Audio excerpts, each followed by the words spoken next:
हाँ, तो दोस्तों मैं आप सभी को बता दूँ कि काफ़ी लोग जो है ना, जो सीबीटी एग्ज़ाम हुआ था, उस पर लगे हुए हैं। लेकिन जो भी क्वेश्चन है ना दोस्तों, वो पुराने पेपर से ही आते हैं, ये बात आप याद करके रखें। क्योंकि जो भी पुराना पेपर है वो काफ़ी बेटर तरीक़ा से बनाया गया था उसको। और एक और चीज़ बता दूं कि 2014 का जो पेपर बनाया गया है, सबसे हार्ड पेपर था 2014 का। और आज इस 2014 में 2 सेशन हुआ है, एक सितंबर में, एक फरवरी में। दोनों पेपर का मैं कराऊंगा आपको। आप सभी को बता दूं कि आज जो सेशन में चलेगा सीटेट के लिए, वह सीडीपी चलाऊंगा आप लोगों को 2014 का। तो चलिए, काफ़ी बेटर तरीक़ा से बताऊंगा, आप लोग कर लीजिए। और जैसे मैं करूंगा वैसे आप लोग करके आइएगा, मज़ा आ जाएगा। क्योंकि 2014 का पेपर अपने आप में एक हीरो पेपर है। ठीक है, काफ़ी डिफ़िकल्ट कह सकते हैं इसको, क्रिटिकल कह सकते हैं। ठीक है, क्वेश्चन क्या बोलता है सुनिएगा कि सीबीएसई के द्वारा अपनाए गए प्रगतिशील शिक्षा के प्रतिमान में बच्चे का समाजीकरण जिस प्रकार से किया जाता है, उससे अपेक्षा की जा सकती है। क्या अपेक्षा करिएगा बच्चों से? अब आइए, ऑप्शन को थोड़ा सा बड़ा करें ताकि आपको समझ में आए और दिखाई दे। वे समय नष्ट करने वाली सामाजिक आदतों का त्याग करे। दोस्तों, ऐसा नहीं है कि समय नष्ट करने वाली है आदत का त्याग करेगा, उसके पास आदत है, गलत बात बोला। वे सामूहिक कार्य में सक्रिय भागीदारिता का निर्वाह करे तथा सामाजिक कौशल सीखे। बहुत अच्छा बात है, जब सक्रिय भागीदारी, ये जो है ना काफ़ी हिट होता है। और निर्वाह करे सक्रिय भागीदारी में और सामाजिक कौशल सीखे, सबसे बेटर आपका 2 पर जाएगा दोस्तों। और दूसरी बात है कि अगला प्रश्न है कि बिना आवाज़ उठाए, ये आपका गलत बात है ना। किसी भी प्रकार के सामाजिक पृष्ठभूमि को होते हुए भी सब स्वीकार कर ले, ऐसा जरूरी नहीं है कि समाज का जो भी नियम है सब कोई स्वीकार ही कर लेता है, तो ये गलत है। सबसे बेटर आपका उत्तर 2 पर ही जाएगा। चलिए अगले प्रश्न पर आते हैं। काफ़ी बेटर तरीका से बताऊंगा, मज़ा आ जाएगा मेरे यहाँ। और मैं आपको बता दूं कि मेरे यहाँ ट्रिक से चलता है और समझा करके 2 चीज़ अगर आप कर लेते हैं तो सीटेट में आपका जो स्कोर है वह काफ़ी बेटर हो जाएगा। आइए क्वेश्चन पाते हैं। निम्नलिखित में कौन सा वाइगोस्की के सामाजिक संस्कृति सिद्धांत पर आधारित है? वाइगोस्की के सामाजिक संस्कृति सिद्धांत में आपको ट्रिक बताऊंगा भाई कैसे इसमें जाएगा। सक्रिय तो अच्छा जाता है, संस्कृति निरपेक्ष वर्ड गलत है। संस्कृति के बारे में बोले हैं वाइगोस्की साहब, लेकिन निरपेक्ष गलत होता है। अब रहा 3 ऑप्शन में क्या मारिएगा, तो मैं आपको ट्रिक बताता हूँ कि समाज में लोग जो है ना एक दूसरे से जुड़े होते हैं, परस्पर क्या करते हैं, परस्पर जुड़े होते हैं। इसलिए वाइगोस्की का जो वर्ड है वह परस्पर शिक्षण जाता है। इसको ट्रिक कैसे लगाएगा, समाज में लोग परस्पर जुड़े होते हैं, तो आप इसको करके आइए, आसानी से आपका सही जाएगा। चलिए, तो अभी भी समय है दोस्तों। अगर आप सीबीटी का पेपर केवल किए हैं तो ओल्ड पेपर जरूर करके जाइए, आपके सीटेट तैयारी में 4 चांद लग जाएगा। अगर इसको तैयारी करके नहीं जाते हैं, देख करके नहीं जाते हैं, अभी भी समय है दोस्तों। आप क्या करें, 2011 से लेकर के 19 तक का पेपर देख करके जाइएगा। क्वेश्चन क्या कहता है सुनिए। एक शिक्षिका अपनी कक्षा से कहती है, सभी प्रकार के प्रदत्त कार्य बोले तो असाइनमेंट का निर्माण इस प्रकार किया गया है कि प्रत्येक विद्यार्थी अधिक प्रभावशाली ढंग से सीख सके। अतः सभी विद्यार्थी बिना किसी अन्य की सहायता से अपना कार्य को पूर्ण करे। तो कोलबर्ग के नैतिक विकास के की ओर संकेत कर रहा है। बिना किसी अन्य की सहायता से अगर पूर्ण कर रहा है, मेरी बात सुन लीजिए, यहाँ पे क्या बोला, इसी से पकड़ाएगा।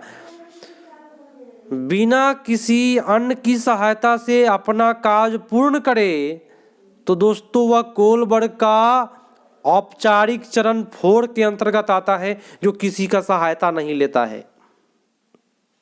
ठीक है, आपका उत्तर हो जाएगा औपचारिक चरण 4, कानून और व्यवस्था के अंतर्गत वो आएगा।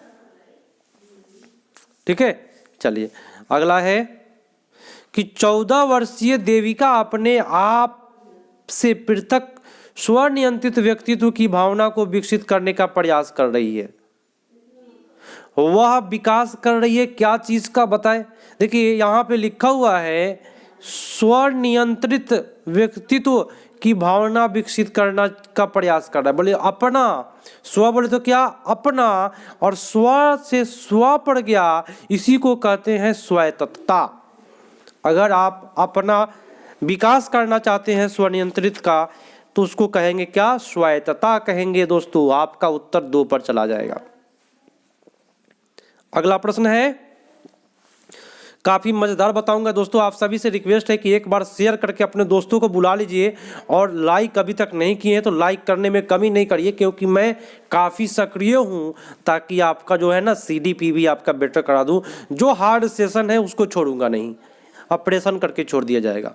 क्वेश्चन क्या कहता है कि प्रगतिशील शिक्षा के संदर्भ में निम्नलिखित में कौन सा कथन जॉन डीवी के अनुसार समुचित है। तो प्रगतिशील शिक्षा के बारे में आपको पता होगा कि कक्षा में प्रजातांत्रिक का कोई स्थान नहीं, ये तो गलत बोला दोस्तों। विद्यार्थियों को स्वयं ही, अब ये सर ही गलत होता है, लेकिन दोस्तों यहाँ ही का मतलब ही नहीं है, क्योंकि स्वयं ही, स्वयं के साथ ही न लगेगा। स्वयं ही सामाजिक समस्या को सुलझाने में सक्षम होना प्रगतिशील शिक्षा का संदर्भ होता है। अगर प्रगतिशील है तो बच्चा स्वयं अपने समाज के समस्या को सुलझा लेगा, तब उसको कहेंगे प्रगतिशील, नहीं तो नहीं कहेंगे प्रगतिशील। आपका अगला ऑप्शन दिया हुआ है कि जिज्ञासा विद्यार्थियों के स्वभाव में अंतर्निहित नहीं है, ये बात गलत है दोस्तों। जिज्ञासा तो निहित होता ही है। कक्षा में विद्यार्थियों को निरीक्षण करना चाहिए कि सुनना चाहिए। देखिए निरीक्षण करना, ये आपका गलत, आपका सबसे बेटर आपका बी पर गया। प्रगतिशील शिक्षा का मतलब है कि बच्चा स्वयं ही समस्या का समाधान कर लेता है। अगला प्रश्न, भाषा अवबोधन से संबंधित है। बोले तो भाषा में जिसको कठिनाई होता है उसको क्या कहते हैं, अफेजिया कहते हैं दोस्तों।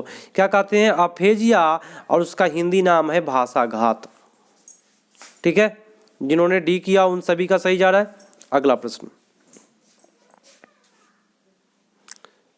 प्रश्न है निम्नलिखित में कौन सा आलोचनात्मक दृष्टिकोण बहुबुद्धि सिद्धांत से संबंधित नहीं है। बहुबुद्धि सिद्धांत से संबंधित कौन सा नहीं है, यह शोध आधारित नहीं है। देखिए बहुबुद्धि सिद्धांत शोध आधारित नहीं है, बात सही है, लेकिन नेगेटिव खोजना है। विभिन्न बुद्धियां विभिन्न विद्यार्थियों के लिए भिन्न भिन्न पद्धति की मांग करती है, बात सही बोला। प्रतिभाशाली विद्यार्थी प्रायः एक क्षेत्र में ही अपना विशिष्ट प्रदर्शन करेगा। क्या प्रतिभाशाली विद्यार्थी है वह एक ही क्षेत्र में भाई अपना विशिष्टता प्रदर्शन करेगा। एक बात गलत बोला, एक क्षेत्र में जो बोल दिया ना, ये जहर का पुड़िया बोल दिया। अगर आप प्रगतिशील है तो एक क्षेत्र नहीं होगा, नेगेटिव बात, तो आपका उत्तर सी पड़ गया। प्रगतिशील विद्यार्थी एक क्षेत्र में नहीं होता है, हर क्षेत्र में आगे होता है।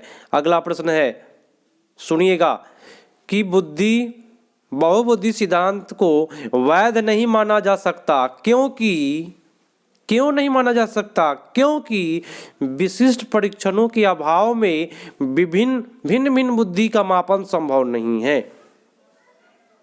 अगर विशिष्ट प्रशिक्षण के अभाव, माने अगर प्रशिक्षण का अभाव है तो भिन्न बुद्धि का मापन करना संभव है नहीं दोस्तों, संभव ही नहीं है। ये बात सही बोल रहा है।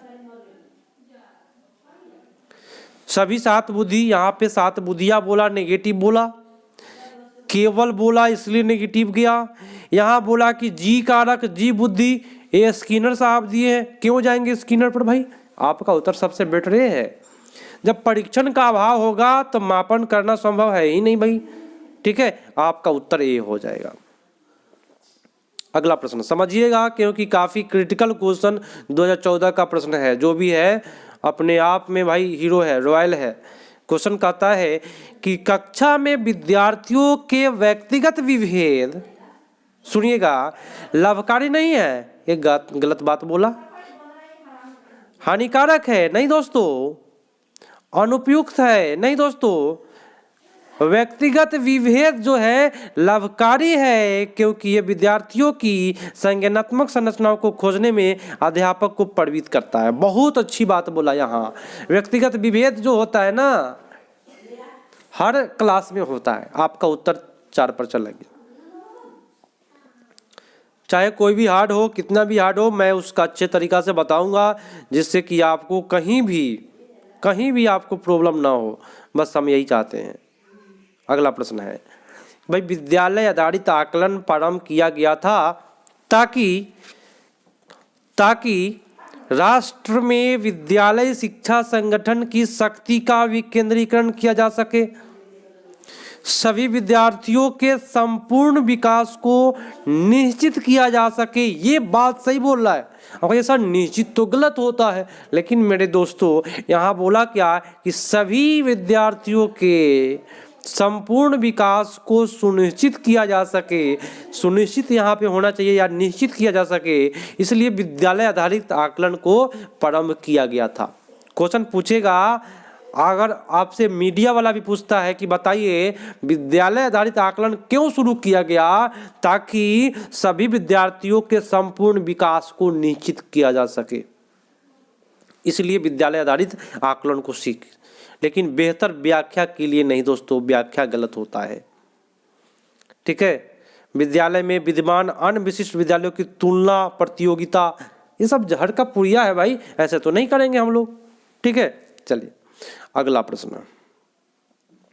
मजा आएगा मेरे यहाँ। आप सभी अगर कर लेते हैं, अभी भी मैं कहता हूँ, जिनको मेरे पर विश्वास है और जो लोग नए हैं, रोज मेरा अगर आप 5 वीडियो देखिए, हर सब्जेक्ट का प्लेलिस्ट में है, 5 वीडियो देखिए, अभी भी आपका कल्याण होगा। क्योंकि मैं ऐसे तरीके से बताऊं जिस तरीके से आप करके आएंगे बेटर जाएगा आपका। यूट्यूब में सबसे बेटर तरीका से मैं कोशिश करता हूं कि आपका रिजल्ट अच्छा जाए। निम्नलिखित में कौन सा अन्य विकल्पों से संबंध नहीं है, बताए। प्रश्नोत्तरी सत्रों को संगठित करना, अच्छी बात है।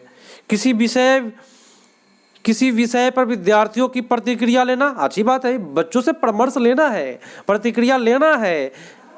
प्रश्नोत्तरी क्विज का परिचालन करना, मेरे दोस्तों प्रश्नोत्तरी क्विज का परिचालित करना कुछ हद तक सही जाएगा, लेकिन स्व आकलन कौशल को प्रतिमानित करना, सुनिएगा, स्व आकलन माने आप खुद से आकलन कर रहे हैं और उसको आप प्रतिमानित कर दिए कि हाँ हम जो किए वो सही है, ऐसा भाई तो भाई ये तो हो गया ओवर कॉन्फिडेंस वाली बात कि हम जो है अहम ब्रह्मा है ना, मैं ही ब्रह्मा हूँ, अहम ब्रह्मास्मि ब्रह्मास्मि है ना, ये सब सुने होइएगा आप लोग संस्कृत वर्ड,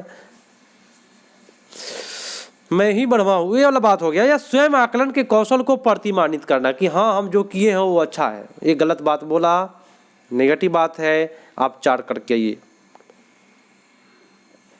ये क्या है भाई, काफ़ी बड़ा क्वेश्चन दिया हुआ है।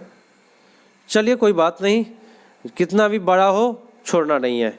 क्वेश्चन कहता है कि ठीक तरह से मिला हुआ कौन है, तो यहाँ से मिलाते हैं। क्या आप अपने विद्यार्थियों को उनकी, यहाँ से पढ़ेंगे, मूल्यांकन गणित की उपलब्धियों के आधार पर वर्गीकृत करते हैं। क्या आप गणित पर आधार पर कीजिएगा मूल्यांकन? नहीं दोस्तों, केवल गणित का परीक्षा लेना है नहीं, हर सब्जेक्ट में आगे बढ़ाना है बच्चों को। चलिए, पिछली रात दूरदर्शन पर दिखाए गए, आप देखिएगा, सृजनशील क्रिकेट मैच में निर्णायक क्षण को लिखिए। क्या क्रिकेट मैच बच्चों को दिखाएंगे क्या और उसका निर्णायक क्षण लिखने के लिए बोलेंगे? नहीं दोस्तों, बच्चों के लिए है ही नहीं। ठीक है, निर्णायक क्षण केवल लिखना है, एगो क्षण लिखना है, गलत बात बोल दिया। जड़ी बूटियों के प्रयोग द्वारा चिकन अनुप्रयोग पकाते हुए नई पाक विधि लिखिए, लिखने वाली बात है, ये भी नहीं होगा। अब देखिए सही चुना था। निर्धारित कीजिए कि दिए गए मापकों विश्लेषण में कौन सा मापक आपको उत्तर परिणाम को पाने में सर्वाधिक प्रवृत्त कर सकता है। ये क्या करना है, विश्लेषण करना है, सबसे अच्छा यही दिया हुआ है।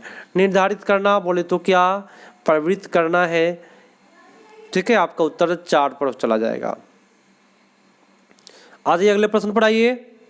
प्रश्न क्या कहता है सुनिएगा। निम्नलिखित में कौन सी सर्वाधिक प्रभावकारी विधि हो सकती है जो आपकी इस अपेक्षा को पूरी कर सके कि वंचित विद्यार्थी अपनी भागीदारी द्वारा सफल हो सके। बताए कौन सा है जिसमें वंचित विद्यार्थी सफल हो जाएगा। तो आप उनकी सफलता हेतु उनकी क्षमता में विश्वास को व्यक्त करें। कैसे कि हाँ तुम पास कर सकते हो, तुम सब चीज कर सकते हो, तुम पास कर सकते हो, उसको विश्वास दिलवाइए। अगर उसको विश्वास नहीं होगा ना कि हम फेल कर जाएंगे तो दोस्तों फेल करेगा ही। अगर जो आदमी मन में बैठा लिया कि हम सीटेट फेल कर जाएंगे, कोई नहीं दुनिया का ताकत उसको पास कराएगा। लेकिन विश्वास जगाइए अपने आप में कि हम पास करके छोड़ेंगे चाहे जो हो जाए। अब की बार 110 प्लस ला के दिखाएंगे, नौकरी लेके दिखाएंगे, बेरोजगारी दूर होगी। तो सबसे बेटर है कि बच्चों में विश्वास कराइए, है ना, अभिव्यक्त कराइए कि तुम कर सकते हो, है ना। अगला है, इससे बेटर कुछ नहीं था इस ऑप्शन में। अगला प्रश्न है कि निम्नलिखित में कौन सा विकासात्मक विकास का उदाहरण नहीं है। बताए विकास का उदाहरण नहीं है। आत्मविमोह तो है, प्रमस्तिष्कघात है ना, लेकिन तनाव जो दोस्तों होता है ना, सुनिएगा मेरी बात, विकासात्मक विकास का उदाहरण नहीं है। मेरी बात सुनिए, अगर आप आत्मविमोह हो जाते हैं तो विकास में आपको प्रॉब्लम होगा। प्रमस्तिष्कघात बोले तो माइंड पर कोई पीछे से मार दे तो आपका डिस्टर्ब हो जाइएगा आप। न्यूअवधान अति सक्रिय अवधान सक्रिय विकार ये हो जाए तभी आप डिस्टर्ब होइएगा, आपके विकास को डिस्टर्ब करेगा। लेकिन तनाव आज है, सुनिएगा, तनाव रोज रोज तनाव नहीं रहता है, कभी कभी काफी खुश रहते हैं आप लोग। तो तनाव आज है कल खत्म हो जाएगा। तो विकासात्मक विकार का ये उदाहरण नहीं है तनाव, याद रखिएगा, बस यही बात याद रखना है। विकासात्मक विकार का उदाहरण कौन सा नहीं है तो तनाव।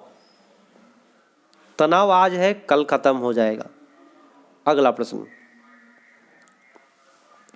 बहुशिक्षण शास्त्रीय तकनीके वर्गीकृत अधिगम सामग्री, देखिए कितना कितना वर्ड का प्रयोग किया है। बहु आकलन तकनीके, परिवर्तनीय जटिलता, सक्रिय सामग्री स्वरूप, देखिए कितना हो गया, 1 2 3 4 5 वर्ड। तो इस प्रकार से जो वर्ड ये सब क्या है, अलग अलग है, और अलग अलग को कहते हैं विभेद, विभेदित अनुदेशन पर चला गया आपका उत्तर। मैं बताऊंगा ना जिस ट्रिक से, अगर आप करेंगे, देखिए एक वर्ड यहाँ बोला, एक यहाँ बोला, एक ये बोला, एक ये बोला, एक यहाँ बोला, ये सब क्या है, अलग अलग चीज है, अलग अलग तकनीक है, इसको कहेंगे विभेद, विभेदित अनुदेशन पर चला जाएगा। अगला प्रश्न मजा आएगा। प्रश्न क्या कहता है कि निम्नलिखित में प्रतिभाशाली अधिगमकर्ता के लिए क्या समुचित है। प्रतिभाशाली अधिगमकर्ता के लिए क्या अच्छा है ये बताना है दोस्तों। तो वे अन्य को भी कुशल प्रभावी बनाते हैं तथा सहयोगी अधिगम के लिए आवश्यक है। वे सदैव को नेतृत्व करते हैं और कक्षा में अतिरिक्त उत्तरदायित्व ग्रहण करते हैं। नहीं दोस्तों, ये जरूरी नहीं है कि अतिरिक्त उत्तरदायित्व ग्रहण करेगा, ये बात तो गलत बोला। अपनी उच्च स्तरीय संवेदना के कारण वे भी निम्न श्रेणी पा सकते हैं। आप कहिएगा सर ये तो कहा उच्च स्तरीय गलत है, निम्न श्रेणी गलत है, सर इसको भी काट दीजिए। तो मेरी बात सुनिए, मैं जो समझाऊंगा ना जीवन भर के लिए याद रहेगा। मेरी बात सुन लीजिए, जो प्रतिभाशाली अधिगम करता है या जो प्रतिभाशाली विद्यार्थी है, ये जरूरी नहीं है कि वह अच्छा नंबर हमेशा लाएगा। ये आप लिख लीजिए, प्रतिभाशाली विद्यार्थी है, जरूरी नहीं है कि वह मैट्रिक में प्रथम स्थान लाया तो इंटर में भी प्रथम स्थान लाएगा। ऐसा होता है? नहीं होता है दोस्तों। तो यही बात लिखा है यहाँ पे कि प्रतिभाशाली विद्यार्थी अधिगमकर्ता वह अपनी उच्च स्तरीय संवेदना के कारण, मैंने कहा था कि वाह हम तो भाई 1 नंबर आए हैं, तो ये हो गया क्या, उच्च स्तरीय संवेदना के कारण वे भी निम्न श्रेणी पा सकते हैं। मैट्रिक में फर्स्ट नंबर आ गया, इंटर में भाई चला गया गोल खाता में, ठीक है, तो वो भी निम्न श्रेणी पा सकता है। ये बात सही बोला है, आप समझ में आई ना बात। हाँ, तो कोई भी विद्यार्थी है, ये जरूरी नहीं है कि वह हमेशा फर्स्ट ही आए, वह हमेशा 1 नंबर पर ही रहे, ठीक है। अगला प्रश्न, विद्यालय में समावेशन मुख्यतः केंद्रित होता है। दोस्तों एक बार लाइक बनता है, बीच बीच में आप लोग लाइक करेंगे तो हम काफ़ी मोटिवेट होते हैं और आप लोग को और बेटर तरीका से बताऊंगा। मैं रियली रूप से बताता हूँ, जिस तरीका से मैं आपको बता दे रहा हूँ उस तरीका से आपका स्तर काफ़ी ऊपर की ओर भागेगा और कभी गलती नहीं होगा, क्योंकि मैं समझाता भी हूँ, ट्रिक भी बताता हूँ। विद्यालय में समावेशन मुख्यतः केंद्रित होता है। समावेशन किस पर केंद्रित है? तो विशिष्ट श्रेणी वाले बच्चों के लिए सूक्ष्म प्रावधान का निर्माण करना। केवल निर्योग बच्चा के लिए नहीं दोस्तों, संपूर्ण कक्षा की कीमत पर निर्योग बच्चों की आवश्यकता को पूरा करना। मेरे दोस्तों कोई भी बच्चा हो, निर्योग हो या योग हो, किसी पर भाई दया माया नहीं दिखाना है, सबको लेके चलना है समावेशी शिक्षा में। ये नहीं कि लंगड़ा है, ओहो तू लंगड़ा है, इधर आओ तुमको इधर पढ़ाएंगे, ऐसा नहीं दोस्तों। माया दया सबके लिए होना चाहिए, नहीं तो लंगड़ा और निर्योग बच्चा का कि हम कमजोर है ना इसलिए सर जी हम पर ध्यान देते हैं, तो वह हीनता का शिकार हो जाएगा। विद्यालय में निरीक्षर अभिभावक की शैक्षिक आवश्यकताओं पर, तो निरीक्षर अभिभावक को जाइएगा ना बात करने तब मुंगली से मारेगा, ठीक है। इसलिए ज़्यादा ज्ञान देने नहीं जाना है कहीं भी। तो सबसे बेटर होगा क्या, विशिष्ट श्रेणी पाने वाले बच्चे के लिए कम से कम सूक्ष्म प्रावधान का निर्माण करेंगे। अच्छी बात है भाई, कम से कम उसका सहयोग कर देंगे। चलिए अगला प्रश्न, बच्चे में सीखी गई निसहायता का कारण क्या है? ये क्वेश्चन मैं ऑफलाइन क्लास में डिस्कस कर रहा था और मैंने बताया, सुनिए अभी हम बोलेंगे ना, सुनिएगा अभी हम बोलेंगे जो भी हम बोल रहे हैं आप लोग, मैं इसलिए बोल रहा हूँ काफ़ी मैं सक्रिय हूँ, एक्टिव हूँ, इस वजह से कुछ वर्ड को मैं ऐसे बोलता हूँ। सुन लीजिए मेरी बात ध्यान से। निसहायता क्या है? मैं आपको कहूँ कि आप पास कर जाओगे, आपका 120 नंबर आ जाएगा, हम आपको बोले और आप बोले कि ना सर हमसे नहीं होगा, हम फेल कर जाएंगे, तो इसी को कहते हैं निसहायता। हम बोल रहे हैं कि तुम पास कर जाओगे, आप लोग पास कर जाओगे, अब बच्चा मन में बैठा लेकिन ना हम फेल कर जाएंगे, हमसे ना होगा, तो आप कितनों सहायता दे दीजिए वो पास नहीं करेगा और उसी को कहते हैं निसहायता। तो बताइए निसहायता वाला उत्तर कौन जाएगा? निसहायता बोले तो इस व्यवहार को अर्जित कर लेना कि वह सफल नहीं हो सकते हैं, माने जो मन में बैठा लिया कि ना हम सफल नहीं होंगे, आप कितनों सहायता दीजिएगा वो सफल नहीं होगा, उसी को कहते हैं निसहायता। समझ में आया बात? आपका उत्तर ये हो गया। दोस्तों काफ़ी एनर्जी लगता है कोई भी क्वेश्चन को समझाने में, और ख़ास करके 2014 की बात करें तो, है ना। तो मैं जो भी कर रहा हूँ आप लोग के लिए कर रहा हूँ, तो आप लोग मेरे लिए ज़रूर कुछ करिए, लाइक में कमी नहीं करिए और अपने दोस्तों के पास शेयर ज़रूर करिए, और सब्सक्राइब नहीं किए होंगे तो सब्सक्राइब कीजिए और थोड़ा सा इसको मेरे वीडियो को छींटने का काम करें। बस यही हम आपसे मांगता हूँ, यही आप लोगों से रिक्वेस्ट रहती है। चलिए क्वेश्चन पर आते हैं। यदि एक विद्यार्थी विद्यालय में लगातार निम्न श्रेणी प्राप्त करता है, माने एक विद्यार्थी है जो लगातार फेल कर रहा है, निम्न श्रेणी प्राप्त कर रहा है, तो उसके अभिभावक को उसकी सहायता हेतु परामर्श दिया जा सकता है कि गार्जियन को उसको क्या बोलिएगा कि वह अध्यापक के घनिष्ठ संगति में कार्य करे। ये काफ़ी बेटर है बात। अगर कोई बच्चा आपके क्लास में, आप एक टीचर है दोस्तों, रियली रूप में जो सीटेट तैयारियां करते हैं वो अपने आप को टीचर मानिए, और टीचर आप लोग है, तो कोई बच्चा बार बार फेल कर रहा है, निम्नतम श्रेणी प्राप्त कर रहा है बार बार, तो उसको अपने संगति में काम करने के लिए कहिए, वह काफ़ी आगे निकल जाएगा। तो अध्यापक के घनिष्ठ संगति में कार्य करेगा ना, कोई ऐसा नहीं है दुनिया में जो आगे नहीं बढ़ पाएगा। गुरु का कृपा इतना होता है ना कि क्या कहें। ठीक है, चलिए निम्नलिखित में समस्या समाधान को क्या बाधित नहीं कर सकता है? देखिए सबसे पहले खोजिए बाधित कौन कर रहा है। तो अंतर्दृष्टि, देखिए मानसिक प्ररूपता, मेंटल सेट्स अगर है तो आपको क्या करेगा, बाधित करेगा। मोर्चाबंदी बाधित करेगा, निर्धारण फिक्सेशन आपका बाधित करेगा, लेकिन अंतर्दृष्टि आपका जो अंदर का जो पावर है, अंतर्दृष्टि है, वह दोस्तों बाधित नहीं करता है। क्वेश्चन आपका पॉजिटिव था, आपका उत्तर जो हो जाएगा सबसे बेटर ए होगा। बाधित नहीं करना माने अच्छा बात है क्या, नेगेटिव से पॉजिटिव की ओर ले गया, आपका उत्तर ये पड़ गया। आइए, मैं काफ़ी सक्रिय हूँ और आप लोग भी सक्रिय हो जाइए, कभी भी पढ़ाई करिए तो। एक शिक्षिका पाठ को पूर्व पठित पाठ से जोड़ते हुए बच्चों को सारांश लिखना सिखा रही है। वह क्या कर रही है बताइए? पूर्व में जोड़ करके क्या कर रही है? देखिए, पूर्व में पठित पाठ को जोड़ते हुए बच्चों को सारांश लिखना, माने एक टीचर है बोली क्या कि तुम जो पहले पढ़े हो ना उसको सारांश लिख कर दिखाओ। तो वो क्या कर रही है? तो वह अपने बच्चे को पाठ समझने की स्व शैली विकसित करने में सहायता कर रही है। जब बच्चा लिखेगा तो अपनी शैली में लिखेगा दोस्तों, क्योंकि वह पहले पढ़ चुका है। इसी को कहते हैं स्व शैली विकसित करना। यहाँ नहीं बोला है ना, पाठ वस्तु के महत्व को पुनर्बलित करना गलत जो था दोस्तों, स्मरण करने वाली बात गलत है। सबसे बेटर आपका उत्तर ये पड़ जाएगा। दोस्तों मजा आ रहा है थोड़ा सा? आप लोग कमेंट करके, एक कमेंट करिए आप लोग, एक बार इस प्रकार से अंगूठा का निशान भेज दीजिए। क्या आपको मेरा क्लास अच्छा लग रहा है? एक बार अंगूठा का निशान करिए, थंब करके बताइए आप लोग, क्या आपको मेरा क्लास अच्छा लग रहा है, या कमेंट करके बताइए अच्छा लग रहा है दोस्तों। चलिए, बहुत अच्छी बात है, काफ़ी लोग का कमेंट आ रहा है यहाँ पे। चलिए, एक बच्चा अपनी मातृभाषा सिखा रहा है, अपनी मातृभाषा सीख रहा है एक बच्चा, सुन लीजिए, और वही दूसरा बच्चा वही भाषा को द्वितीय भाषा में सीख रहा है। दोनों में निम्नलिखित में समान प्रकार की त्रुटि क्या होगा? अब दोस्तों कहिएगा कि क्वेश्चन सर हमको तो समझ में नहीं आया, बताइए जरा एक बार।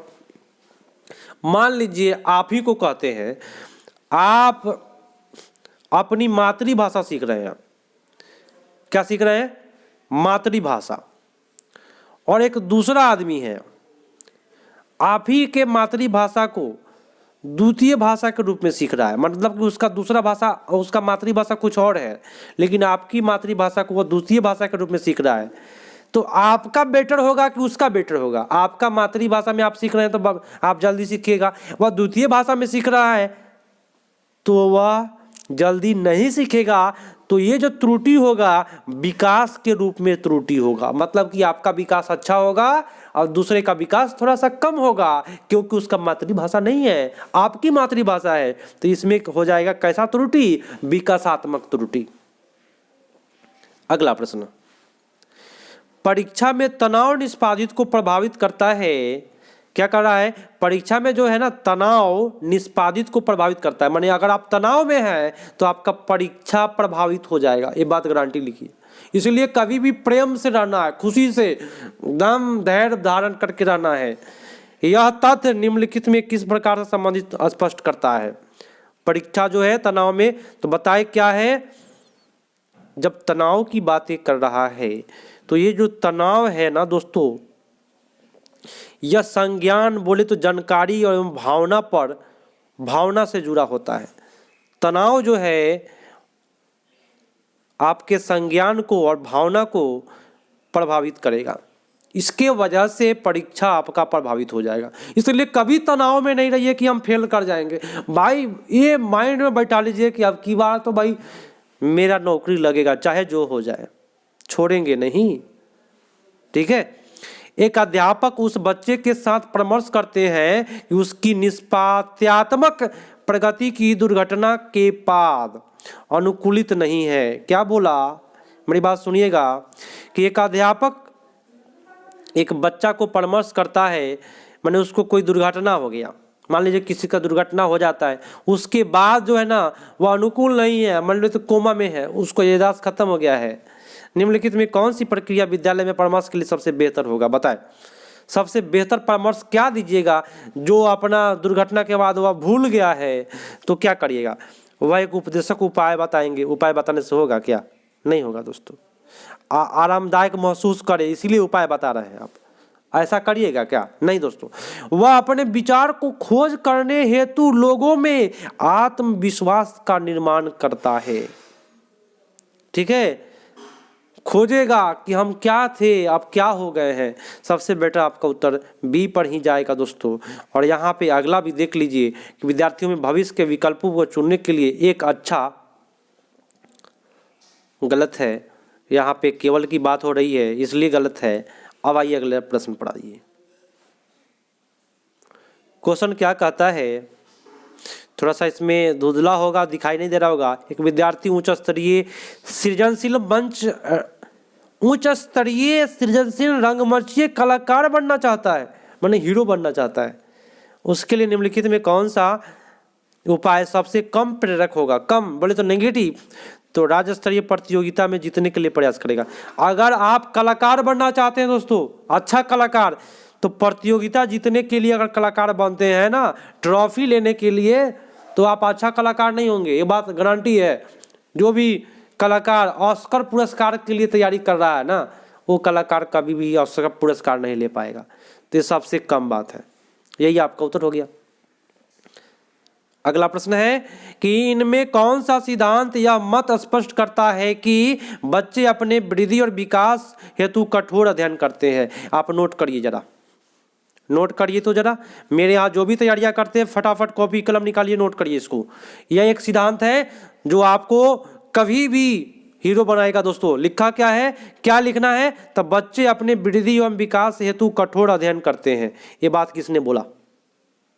बच्चे अपना वृद्धि एवं विकास के लिए कठोर अध्ययन करते हैं, ये बात किसने बोला भाई? तो अब्राहम मैस्लो साहब बोले थे। ठीक है, याद रखिएगा। अगला प्रश्न है, निम्नलिखित में कौन सा तत्व कक्षा में अधिगम हेतु सहायक हो सकता है? भैया कौन सा तत्व है जो अधिगम में सहायक होगा? फर्स्ट बोला क्या कि बच्चे को अधिगम हेतु प्रेरित करने के लिए परीक्षणों की संख्या बढ़ा देंगे, माने एग्जाम पर एग्जाम लेंगे। भैया ये गलत हो जाएगा। अध्यापक द्वारा बच्चों को स्वायत्तता को बढ़ावा और सहायता देना, बहुत अच्छी बात है, टीचर का काम है सहायता करना। समानता बनाए रखने के लिए अनुदेशन पद्धति को टिके रहना। भैया टिके रहो, ये गलत है। 40 से 50 मिनट अवधि बढ़ा दीजिए, ये गलत बात बोला। सबसे बेटर आपका बी पड़ गया। और 27 नंबर था, 27 ही प्रश्न है क्या? नहीं, और है, इधर है। हाँ इधर था प्रश्न, घबराइए नहीं आप लोग। एक बार फिर से कहूँगा, आप लोग लाइक करिए, जो लोग नए जुड़े हैं भाई विश्वास रखिए, मेरे यहाँ विश्वास है तो बहुत बड़ी बात है।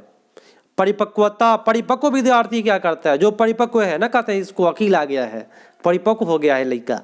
तो परिपक्व विद्यार्थी क्या करता है इसके बारे में बताना है। तो यह विश्वास करते हैं कि उनके अध्ययन में कोई भावना का स्थान नहीं है। भाई गलत बात बोला, चाहे कोई भी हो, भावना तो आता ही आता है। वह अपनी बुद्धि के साथ सभी प्रकार के द्वंद्वों का शीघ्र समाधान कर लेगा। भाई ये दो वर्ड है ना, शीघ्र समाधान कर लेगा, आज तक कोई हुआ ही नहीं भाई ये गलत हुआ। अपने अध्ययन में कभी कभी भावना का सहायता चाहते हैं।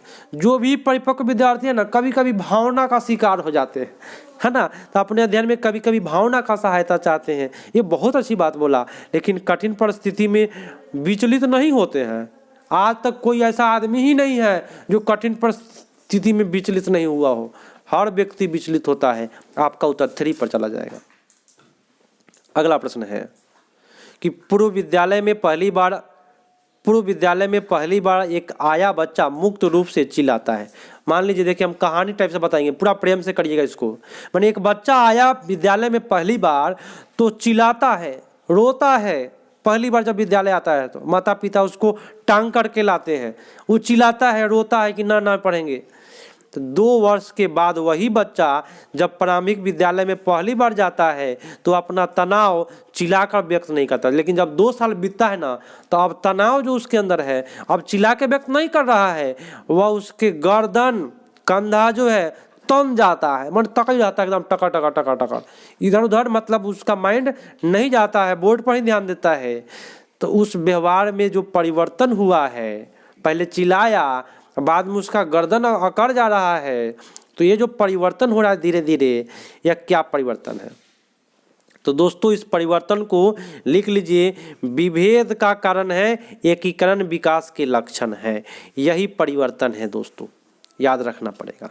कोई बच्चा शुरुआत में विभेद के कारण, मतलब कि सुनिए कैसे अब होगा सही इसका उत्तर मैं बताता हूँ। कोई बच्चा फर्स्ट बार आया तो उसको नया नया व्यक्ति मिला, नया नया बच्चा मिला, विभेद मिला, अलग अलग भेद वाला बच्चा मिला, जिसके कारण से चिल्लाया। लास्ट में धीरे धीरे एकीकरण होने वाला काम होते चला गया। आपका उत्तर 4 पर चला गया। और आज का लास्ट प्रश्न है, क्या कहता है, और आप सभी से रिक्वेस्ट है कि 2011 से लेकर के 2019 तक का पेपर आप लोग जरूर करके जाइएगा। आपका काफ़ी बेटर एग्जाम बीतेगा, क्योंकि आप नया वाला तो सब कर लिए हैं और सेटर है जो है पुराना वाला सेट कर देता है। निम्नलिखित में कौन सा कथन सत्य है? आनुवंशिक बनावट व्यक्ति के परिवेश की गुणवत्ता के प्रति प्रत्युत्पादक को प्रभावित करता है। देखिए आनुवंशिक चीज जो है ना परिवेश पर आधारित होता है, परिवेश पर भी जाता है, आनुवंशिक पर। ये बात तो सही बोल दिया। ठीक है, कोई गोद लिया हुआ बच्चा वही बुद्धि लब्धांक IQ होता है जो गोद लिए हुए उसके सगे भाई बहनों का। क्या सबका सेम ही होगा? नहीं दोस्तों, अनुभव मस्तिष्क के विकास को प्रभावित नहीं करता है, ये बात गलत बोला। विद्यालयकरण बुद्धि का कोई प्रभाव नहीं पड़ता, ये भी बात गलत बोला। सबसे बेटा आपका उत्तर ये पड़ गया। और आप सभी से रिक्वेस्ट है दोस्तों, आप सभी को अपने ग्रुप में अपने दोस्तों के पास कम से कम 5 व्यक्ति के पास आप लोग जरूर शेयर करें। बस यही आप लोगों से रिक्वेस्ट है। यदि आप शेयर करते हैं डेफिनेट रूप से मैं सक्रिय रूप से आप लोग को और बेटर तरीका से बताऊंगा। और मिलते हैं दोस्तों अगले पार्ट में, लाइक करके जाइएगा। तब तक के लिए धन्यवाद। जय हिंद।